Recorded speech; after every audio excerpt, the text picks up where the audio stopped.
بسم اللہ الرحمن الرحیم۔ السلام علیکم ناظرین، ایک حکایت ہے کہ کسی مولوی صاحب کے گھر پڑوسیوں کی ایک مرغی آ گئی اور بیوی نے اس کو پکڑ لیا۔ تو مولوی صاحب نے کہا اس مرغی کو واپس کر دو، یہ پڑوسیوں کی ہے۔ بیوی کہنے لگی کہ نہیں نہیں، اس مرغی کو تو ہم ذبح کرتے ہیں اور اس کا گوشت کھاتے ہیں، آج اس کو پکا کے کھاتے ہیں۔ مولوی صاحب نے کہا کہ نہیں نہیں، یہ جائز نہیں ہے، یہ ہماری نہیں ہے، یہ پڑوسیوں کی ہے، آپ اس کو واپس کر دو۔ بیوی کہنے لگی نہیں، بہت مدت ہوئی ہم نے گوشت نہیں کھایا، تو اس کو واپس نہیں کرتے، اس کو پکا کے کھا لیتے ہیں، کون سا کسی کو پتہ ہے۔ مول صاحب نے جب بیوی کا اصرار دیکھا تو کہنے لگے چلے ٹھیک ہے، آپ اس کو ذبح کر کے پکاؤ، لیکن میں اسے نہیں کھاؤں گا۔ بیوی کہنے لگی ٹھیک ہے، آپ نہ کھانا، آپ کے لیے میں دال بنا دوں گی اور اپنے لیے یہ مرغی بنا لوں گی۔ اسی طرح ہوا، بیوی نے مول صاحب کے لیے دال بنا لی اور اپنے لیے مرغی بنا لی، اور دسترخوان پہ یہ سارا سامان چن دیا گیا۔ مول صاحب دال سے کھانا کھانے لگے اور بیوی مرغی کے سالن سے۔ تو مول صاحب للچائی ہوئی نظروں سے مرغی کے سالن کو دیکھ رہے تھے۔ اب بیوی نے بھانپ لیا اور کہنے لگی میں آپ کو تھوڑا سا سالن دے دیتی ہوں۔ تو مول صاحب نے کہا ہاں ٹھیک ہے، تھوڑا سا شوربہ دے دو بس، لیکن بوٹی نہ دینا، وہ میرے لیے جائز نہیں ہے۔ تو بیوی نے کہا ٹھیک ہے۔ جب بیوی سالن ڈال رہی تھی، شوربہ ڈال رہی تھی، تو ایک چھوٹی سی بوٹی بھی مول صاحب کی پلیٹ میں آ گئی۔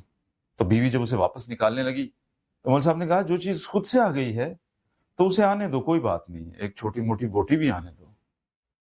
تو بیوی نے کہا کہ وہ جو سالم مرغی پڑوسیوں کے گھر سے آئی تھی وہ بھی تو خود سے ہی آئی تھی۔ تو میرے دوستو، یہ چھوٹی سی مزاحیہ حکایت ہے، اور اس حکایت کے پیچھے ایک سبق بھی پنہا ہے۔ وہ سبق یہ ہے کہ جب بھی کسی برائی یا خرابی یا خامی کی بنیاد پڑتی ہے تو وہ بڑی معمولی ہوتی ہے، بہت ہلکی سی، اسے آپ ایک ہلکے سے جھٹکے سے اسے آپ ختم کر سکتے ہیں، ذرا سا اپنے اوپر جبر کر کے اور تھوڑا سا اپنے آپ کو قابو میں رکھ کر۔ لیکن اگر آپ اسے ذرا سی سپیس دے دیتے ہیں تو پھر وہ آپ کو جکڑ لیتی ہے اور آپ کے گرد ایک ایسا حالہ بنا لیتی ہے کہ پھر آپ اس سے بہت مشکل سے باہر آتے ہیں۔ لیکن اگر آپ اسے تھوڑی سی اور جگہ دے دیں، تھوڑی سی اور سپیس دے دیں، تھوڑا سا اور ٹائم دے دیں، تو پھر ایسے ہوتا ہے کہ وہ آپ کے مزاج کا حصہ بن جاتی ہے اور آپ کو اتنی بری طرح سے جکڑ لیتی ہے کہ پھر وہ آپ کی عادت، آپ کی مجبوری بن جاتی ہے، وہ کبھی آپ سے دور ہو ہی نہیں سکتی تا دم زیست، آخری سانس تک۔ یعنی بعض لوگ کرپشن میں بہت چھوٹی سی وجہ سے یا معمولی سی کرپشن میں انوالو ہوئے، ان کے ضمیر نے ان کو روکا، ڈانٹا کہ یہ تم کیا کر رہے ہو، لیکن انہوں نے اپنی ضمیر کی آواز کو دبا دیا کہ نہیں نہیں، چھوٹی سی کرپشن ہے، چھوٹی سی بات ہے، کوئی بات نہیں، اس سے کیا ہوتا ہے۔ اور پھر کہانی چل نکلی، جائز اور ناجائز کا فرق ختم ہونا شروع ہو گیا، حق اور باطل کا، حلال اور حرام کا فرق نکلنا شروع ہو گیا۔ ضمیر پکارتا ہے، ضمیر کہتا ہے کہ یہ آپ غلط کر رہے ہیں، ایسا مت کیجئے، اس کا آپ کو خمیازہ بھگتنا پڑے گا، نقصان ہوگا۔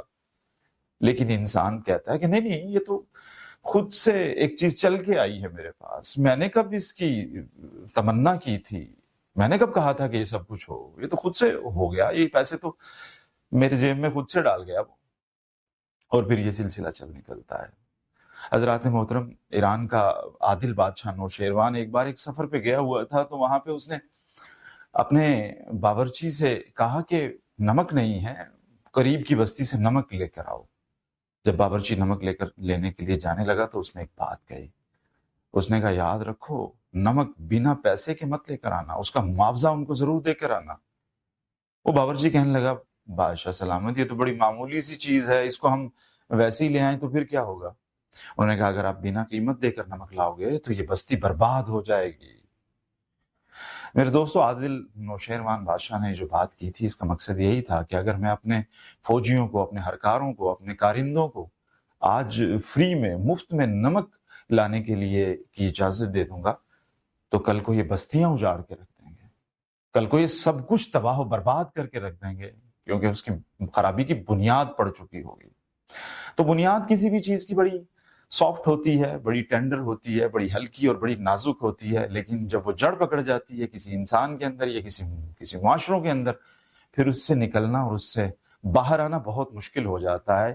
آپ آج مشاہدہ کر سکتے ہیں کہ ہمارا پورا معاشرہ کے اندر جو کرپشن ہے، چور بازاری ہے، اس کی جڑیں اتنی گہری ہو چکی ہیں کہ وہ ختم ہونے میں نہیں آ رہی، انہیں کوئی ختم ہی نہیں کرنا چاہتا، اور وہ ختم کرنا بھی چاہے، کوئی انسان اس سسٹم سے لڑنا بھی چاہے تو وہ لڑ نہیں پاتا، کیونکہ وہ جڑیں اتنی دور دور تک سرایت کر چکی ہیں کہ ان سے باہر آنا بہت مشکل ہو چکا ہے۔